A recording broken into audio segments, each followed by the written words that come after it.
दिव्या, हमने एक शो किया था थोड़े महीनों पहले थीमेटिक और सेक्टरल फंड्स पे, अगर आपको याद होगा। तो जब भी हम ये थीमेटिक और सेक्टर्स की बात करते हैं तो मेरे हिसाब से कंजम्पशन ये अगर हम डेटा देखेंगे, we are the youngest nation in the world. हमारी एवरेज एज जो है कंट्री में एवरेजली बिलो 35 की आती है, तो जिससे कि आपका कंजम्पशन सेक्टर जो है एफएमसीजी को कनेक्ट कर लीजिए, या कंजम्पशन को एफएमसीजी में जोड़ दीजिए, एफएमसीजी को कंजम्पशन में जोड़ दीजिए, मोटा मोटी वो सेम ही है। तो जब भी हम इन्वेस्टमेंट्स करते हैं तो मुझे ये सेक्टर पर्सनली बहुत पसंद है एज ए कंजम्पशन फंड्स। अगर आप मुझे फंड्स कहेंगे कि बताइए कहाँ इन्वेस्ट करना चाहिए, तो एक या दो स्टॉक पर मत देखिए, कंजम्पशन म्यूचुअल फंड की तरफ आइए जो आपको एक अच्छा बूस्ट देता है। Canara Robeco consumer trend funds मुझे बहुत पसंद है। HSBC कंजम्पशन फंड भी काफ़ी अच्छा है। इन सबका ट्रैक रिकॉर्ड काफ़ी बढ़िया रहा है, बहुत सालों से रहा है। तो एज ए सेक्टोरल आपको एलोकेशन लेना है तो कंजम्पशन फंड्स में बिल्कुल आप आ सकते हैं। और थोड़ी देर पहले हमने बैंकिंग फंड्स के बारे में भी बात की, तो बैंकिंग फंड्स में भी एलोकेशन ले सकते हैं। ठीक है मैम, आगे आपसे पूछेंगे या फिर लगे हाँ तो मैम बता ही दीजिए कि कौन से बैंकिंग फंड्स आपको पसंद आ रहे हैं। हर्ष, मुझे पसंद है निपॉन का banking and financial services fund, मुझे बहुत पसंद है। बहुत पुराना ट्रैक रिकॉर्ड है उनका और काफ़ी कंसिस्टेंट परफॉर्मेंस भी रहा है।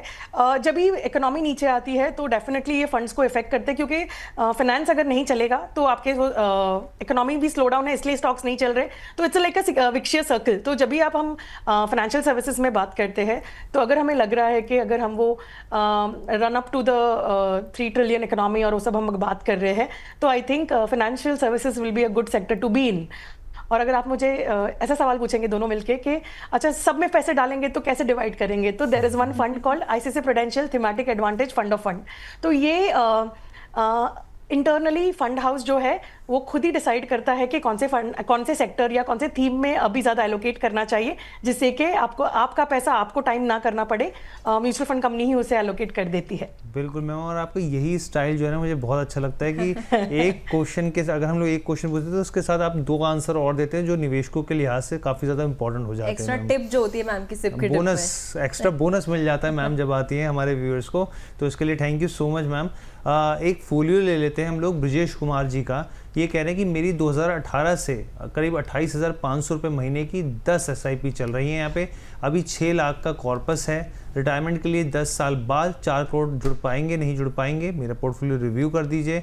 तो ब्रजेश कुमार जी के पोर्टफोलियो में खजाने में कौन कौन से फंड्स हैं वो हम लोग देख लेते हैं यहाँ पे। Canara Robeco large and mid cap 5,000 की सिप यहाँ चल रही है। निपॉन इंडिया स्मॉल कैप की बात करें 2,500 की सिप यहाँ पर है। और इसके अलावा Kotak flexi cap fund, HDFC mid cap fund, SBI flexi cap fund, small cap fund axis का और large and mid cap DSP का। इसके अलावा यहाँ पर आप देखिए ICICI प्री वैल्यू फंड और ICICI प्रू टेक्नोलॉजी फंड भी है। यानी कि मैम 2018 से कर रहे हैं, 28,500 की सिप चल रही है, 10 सिप है और 6 लाख रुपए का कॉर्पस जुड़ गया है।